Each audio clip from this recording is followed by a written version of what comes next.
नमस्कार, मैं सुमित स्वर्णकार आप सभी लोगों का फिर से स्वागत करता हूं true and fair accounting solutions में। आज का जो हम टॉपिक लेकर आए हैं वो बहुत ज़्यादा इंटरेस्टिंग टॉपिक है और इस टॉपिक के ऊपर वीडियो बनाने के लिए हमारे पास बहुत सारी रिक्वेस्ट आई थी। टॉपिक ये है कि हम जब बैंक से लेन देन करते हैं तो कितनी लेन देन करने पर हमको इनकम टैक्स से नोटिस आ सकता है, उसके बारे में ज़रा बताइए। तो आज के इस वीडियो के माध्यम से हम कोशिश करेंगे उन इम्पॉर्टेंट ट्रांजेक्शन्स के बारे में आपके साथ शेयर करें, डिस्कशन करें, ताकि आपको पता चले कि किन ट्रांजेक्शन्स को करने से हमारी जानकारी डिपार्टमेंट के साथ शेयर की जाती है। चलिए स्टार्ट करते हैं। जो हमारा आज का टॉपिक है आप लोग देख पा रहे होंगे यहाँ पे, income tax departments watch on high value transactions. जी हाँ, जो हमारा इनकम टैक्स डिपार्टमेंट है वो किन ट्रांजेक्शन्स के ऊपर पूरा एकदम नज़र गड़ा के बैठा है वो हम यहाँ पर देखने वाले हैं। ठीक है, अगर आप यहाँ पर देख पाएंगे तो हमने यहाँ पर लिखा है the income tax department in India is actively monitoring high value transaction. जी हाँ, एक्टिवली मॉनिटरिंग, इस पे ध्यान दीजिएगा कि जो हमारा इनकम टैक्स डिपार्टमेंट है वो इन ट्रांजेक्शन्स को एक्टिवली मॉनिटर कर रहा है। जी हाँ, अगर आपने कोई भी ऐसी लेन देन करी तो उसका बच पाना लगभग नामुमकिन सा है, क्योंकि गवर्नमेंट इनकम टैक्स डिपार्टमेंट यहां से हर एक चीज देख रही है। किस लिए देख रही है? To ensure tax compliance and prevent tax evasion. जी हाँ, ताकि अच्छे तरीके से जो हमारा टैक्स का कंप्लायंस है वो हो सके और जो टैक्स की चोरी है वो ना हो सके। इस चीज के लिए इनकम टैक्स डिपार्टमेंट लगातार इसके ऊपर नजर बनाए हुए है। तो चलिए इस प्रेजेंटेशन के माध्यम से हम आगे डिस्कशन करते हैं कि वो क्या क्या है।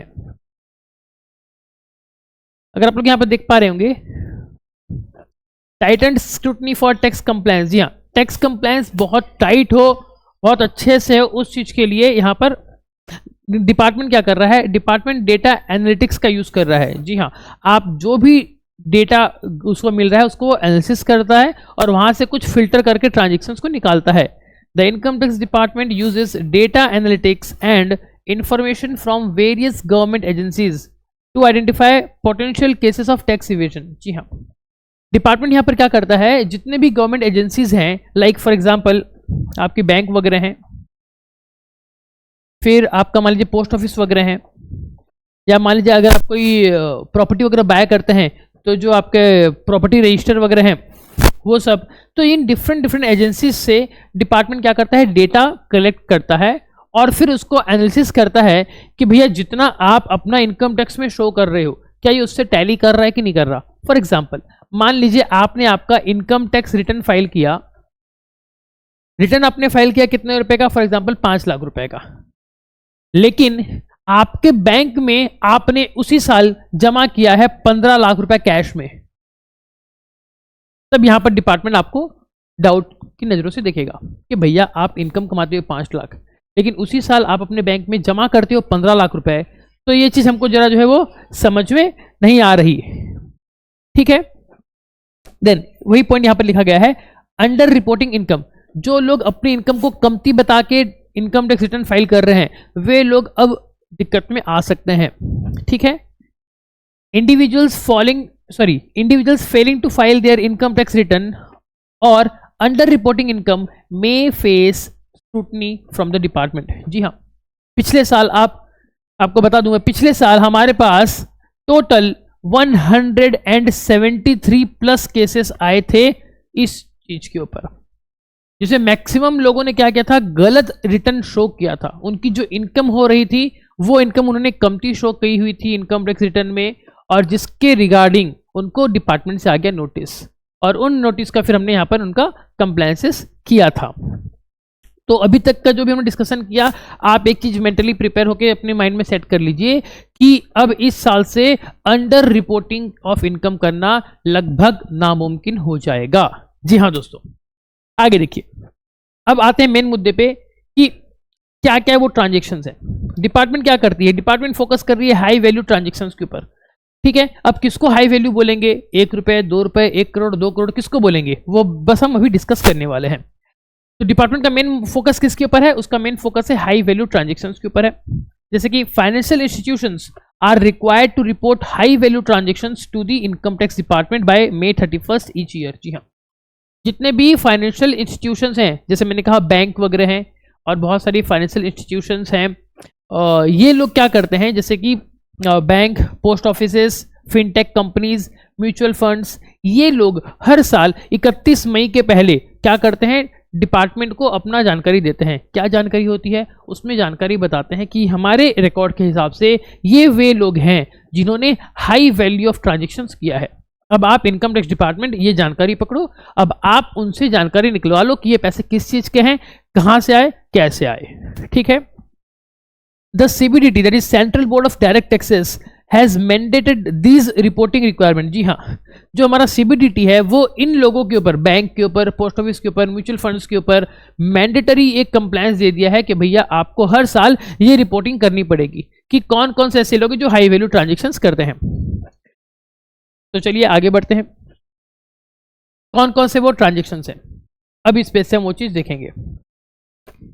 देखिए, थ्रेशोल्ड फॉर रिपोर्टिंग ट्रांजेक्शन्स, कब इतना कितना ट्रांजेक्शन कर लेंगे कि जिसके बाद वो जो फाइनेंशियल इंस्टीट्यूशंस हैं वो लोग कंपलसरी हमारी जानकारी डिपार्टमेंट तक देंगे, वो अभी हम डिस्कस करने वाले हैं। तो सबसे पहले आ जाता है आपका कैश डिपॉजिट। जी हाँ, डिपॉजिट ऑफ ₹10 lakhs और more in savings account are reported. Very very important, very very important. इसके ऊपर पिछले साल बहुत सारे केसेस आए थे हमारे पास, जहां पर अगर आपका सेविंग्स अकाउंट है और उसमें अगर आप एक साल में 10 लाख रुपए से ज्यादा अगर आप कैश डिपॉजिट करते हो तो वो जानकारी आपका बैंक इनकम टैक्स डिपार्टमेंट को दे देता है कि देखो मेरे पास ये आदमी का बैंक अकाउंट है, सेविंग्स अकाउंट है, और इस आदमी ने इस एक साल में 10 लाख से ज्यादा कैश डिपॉजिट किया है। तो हो सकता है उसके बाद आपके पास डिपार्टमेंट का नोटिस आ जाए। सिमिलरली बात करें हम कैश विड्रॉल्स की, तो विड्रॉल्स ऑफ 50 लाख रुपीज और more from current accounts trigger reporting. जी हाँ, अगर आप अपने करंट अकाउंट से, जी हाँ, अगर आप अपने करंट अकाउंट से एक साल में 50 लाख रुपए से ज्यादा कैश विड्रॉ करते हैं तो ये चीज की भी रिपोर्टिंग आपकी इनकम टैक्स डिपार्टमेंट में हो जाएगी। ये बेसिकली क्या है, जो लोग बिजनेस चलाते हैं ना, वे लोग क्या करते हैं, हर महीने एक बड़ा अमाउंट कैश विड्रॉ करके हाथ में रख लेते हैं और क्या करते हैं कि उसी पैसे से वो लोग एट द ईयर एंड अपने प्रॉफिट को मैनिपुलेट करते हैं, झूठ मूठ के कैश में खर्चे दिखाते हैं कि हमारा ये खर्चा हो गया, हमारा प्रॉफिट कम हो गया। तो इस चीज को पकड़ने के लिए डिपार्टमेंट ने ये यहां पर एक नियम लगा दिया है। तो ध्यान रखिएगा, अगर आपका कैश विड्रॉल करंट अकाउंट से 50 लाख से ज्यादा अगर आप एक साल में कर रहे हो तो भैया दिक्कत आपको आने वाली है। सिमिलरली ये एक दूसरी एक इंपॉर्टेंट है आपकी प्रॉपर्टी ट्रांजेक्शंस। जी हाँ, प्रॉपर्टी ट्रांजेक्शंस, बहुत लोग क्या करते हैं, अपनी इनकम कमती दिखाते हैं लेकिन प्रॉपर्टी खरीद लेते हैं। फॉर एग्जाम्पल कि भैया मेरी इनकम है 10 लाख रुपए, लेकिन मैंने इसी साल 50 लाख की एक प्रॉपर्टी खरीद ली, तो भैया पैसा आए कहां से? तो ये चीज की जानकारी डिपार्टमेंट तक पहुंच जाती है। तो अगर आप बाय करते हो या सेल करते हो कोई भी प्रॉपर्टी जिसकी वैल्यू 30 लाख या उससे ज्यादा है तो वो भी आपकी रिपोर्ट हो जाती है, वो भी आपकी रिपोर्ट हो जाती है। तो ध्यान रखिएगा, कोई भी प्रॉपर्टी 30 लाख रुपए से ज्यादा या तो आपने खरीदी या आपने बेची, उसकी जानकारी सरकार तक पहुंचेगी ही पहुंचेगी। आप इस भ्रम में मत रहिएगा कि इस प्रॉपर्टी का जो भी पैसा आया, लेट सपोज मैंने एक प्रॉपर्टी बेच दी, अब मैं ये जानकारी सरकार को नहीं बताऊंगा और इसके ऊपर टैक्स नहीं दूंगा। अगर आप ऐसे सोच रहे हो तो आप शायद बहुत बड़ा नुकसान करा बैठोगे। अदर और ट्रांजेक्शन्स और क्या हो सकते हैं जिसके ऊपर सरकार की नजर है? देखिए, परचेज ऑफ बैंक ड्राफ्ट, पे ऑर्डर और प्रीपेड इंस्ट्रूमेंट्स ऑफ ₹10 लाख और मोर इन कैश। अगर आप एक साल में बैंक ड्राफ्ट वगैरह पे मतलब बाय कर रहे हो या पे ऑर्डर खरीद रहे हो या प्रीपेड इंस्ट्रूमेंट खरीद रहे हो 10 लाख या उससे ज्यादा के वैल्यू का कैश में, तो वो चीज भी आपकी रिपोर्टिंग हो जाएगी। सरकार जानना चाहती है ऐसा कौन सा आदमी है जिसके पास साल का 10-10 लाख रुपए से ज्यादा कैश आ रहा है और उन कैश से ये सब चीज खरीद रहा है। आपके ऊपर सर्विलेंस है। जी हाँ, याद रखिएगा कि आप जैसे बोलते हैं ना, जब किसी मॉल में जाते हैं तो लिखा रहता है आप सीसीटीवी की नजरों में हैं, तो गड़बड़ मत कीजिएगा। ठीक उसी तरीके से जो हमारा आज का प्रेजेंटेशन है, ये आपको हम ये बताने वाले हैं कि हर एक पर्सन जिसका पैन कार्ड है, जो बैंकिंग ट्रांजेक्शन्स करता है, वो सरकार की नजरों में है। आप गलत करने का सोचिएगा मत। फिर और क्या कर सकते हैं, और कौन से ट्रांजेक्शन्स हैं? इन्वेस्टमेंट्स ऑफ ₹10 लाख और मोर इन शेयर्स, म्यूचुअल फंड्स, बॉन्ड्स और डिबेंचर्स इन कैश। जी हाँ, अगर आप 10 लाख से ज़्यादा का इन्वेस्टमेंट कर रहे हो, डिबेंचर वगैरह खरीद रहे हो, म्यूचुअल फंड वगैरह खरीद रहे हो, तो ये सब भी आपका रिपोर्ट हो जाएगा कि आपने 10 लाख से ज़्यादा का इन्वेस्ट किया। भैया सीधी सी बात है, आप अगर पैसे कमाओगे, पैसे आएंगे तभी तो उससे इन्वेस्ट करोगे। फॉर एग्जाम्पल, मैंने पैसे कमाए, घर के जो सारे खर्चे हैं वो खर्चे कर दिए, बाद में जो पैसे बचे उससे मैंने इन्वेस्ट किया, तो इसका मतलब आपके पास बहुत सारा पैसा आया होगा, आपकी इनकम लाखों में हुई होगी, लेकिन आपने बताया नहीं, आपने टैक्स नहीं दिया, तो सरकार को ये चीज पसंद बिल्कुल भी नहीं है। उसी तरीके से अगर आप फॉरेन करेंसी में डील करते हो, तो फॉरेन एक्सचेंज ट्रांजेक्शन्स अगर आपने 10 लाख या उससे ज्यादा अगर आपने किया, किसको यूज करते हुए, फॉरेक्स कार्ड आपने यूज किया, ट्रैवलर्स चेक आपने यूज किया, या फिर डेबिट या क्रेडिट कार्ड भी अगर आपने यूज किया, कोई भी फॉरेन देश आना जाना के लिए अगर आपने पैसे अगर 10 लाख से ज्यादा का ट्रांजेक्शन किया है, तो इस चीज की भी रिपोर्टिंग होगी। देखिए सीधी सी बात है, एक आम आदमी फॉरेन ट्रिप कब करता है, जब उसके पास बहुत सारा पैसे आते हैं। नॉर्मल खर्चों के अलावा जब एक्स्ट्रा पैसा आता है तब वो लग्जरी में उसको उड़ाना चाहता है, खर्चा करना चाहता है। तो सरकार यहां से उस चीज को पकड़ना चाहती है कि ऐसे कौन से लोग हैं जो फॉरेन ट्रिप वगैरह पे या फॉरेन ट्रांजेक्शन में खर्चे कर रहे हैं। ठीक है, अगर हम नहीं करें तो, अगर हमने इसका कंप्लायंस नहीं किया तो क्या हो जाएगा? बहुत ही सिंपल सी बात है भैया, अगर जब तक चोरी करोगे कोई दिक्कत नहीं, लेकिन पकड़े गए तो भैया पूरी बारात आएगी। तो ध्यान रखिएगा, कॉन्सिक्वेंसेस ऑफ नॉन कंप्लायंस, अगर कंप्लायंस नहीं किया गया तो क्या हो सकता है? देखिए, if your spending is significantly higher than your reported income and you haven't filed an ITR, you may receive an notice. सबसे पहले तो आपको नोटिस आ जाएगी। इसका क्या मतलब है समझिए, सरल भाषा में समझिए। अगर आपकी इनकम है 5 लाख रुपए और आपने खर्चा किया है 15 लाख रुपए, तो यहां पर क्या हो गया, आपके जो खर्चे हैं आपकी इनकम से बहुत ज्यादा हैं, और आपने या तो आपका इनकम टैक्स रिटर्न आपने फाइल नहीं किया, या अगर फाइल किया भी है तो कमती इनकम दिखाए हो। आप अपना 5 लाख का इनकम दिखाए हो, लेकिन खर्चे कर रहे हो 15 लाख रुपए, ऐसा कुछ सिनेरियो हुआ तो सबसे पहले आपको आ जाएगा टैक्स का नोटिस। अब आप में से बहुत सारे ऐसे व्यूअर होंगे जो अपना इन ट्रांजेक्शन्स को रिकॉल कर रहे होंगे, हाँ हमने ऐसे किया था बट नोटिस तो नहीं आया। भैया जो बीत गई सो बात गई। वैसे भी इनकम टैक्स में आपका पिछले सालों का भी प्रोविजन है कि वो आपका डिटेल आपसे निकाल के आपको नोटिस भेज सकता है। ठीक है, पहला हो गया नोटिस का। दूसरा क्या हो सकता है कि अगर आपने ये सब रिपोर्ट नहीं किया तो रिपोर्ट फेलियर टू रिपोर्ट और pay taxes on high value transactions can lead to legal actions. जी हाँ, अगर आपका बहुत ज्यादा टैक्स का अमाउंट बन रहा होगा और अगर आपने टैक्स का पैसा नहीं दिया तो आपके खिलाफ कानूनी कार्रवाई की जा सकती है, और बहुत बड़ा अमाउंट अगर आपका इसमें इन्वॉल्व है तो आपको जेल भी हो सकती है।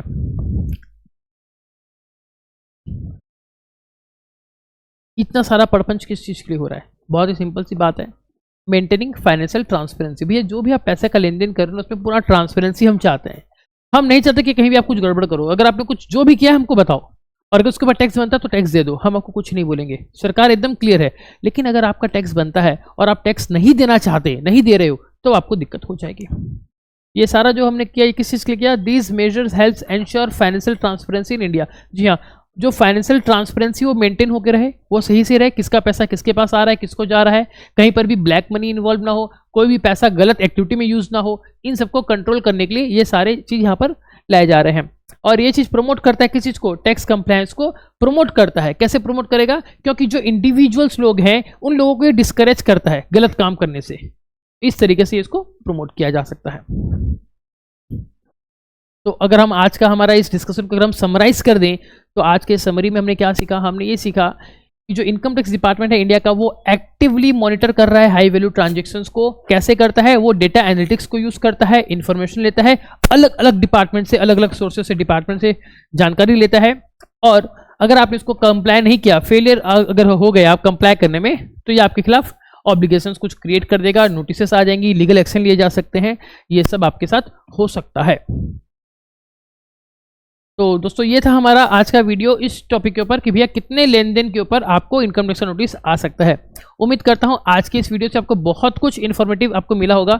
वीडियो अगर आपको अच्छी लगी हो तो इस वीडियो को अपने बाकी दोस्तों के साथ बाकी ग्रुप में शेयर करने में कंजूसी ना करें। ये सारी वीडियोस हम आपके लिए बनाते हैं ताकि आपकी इसमें हेल्प हो सके।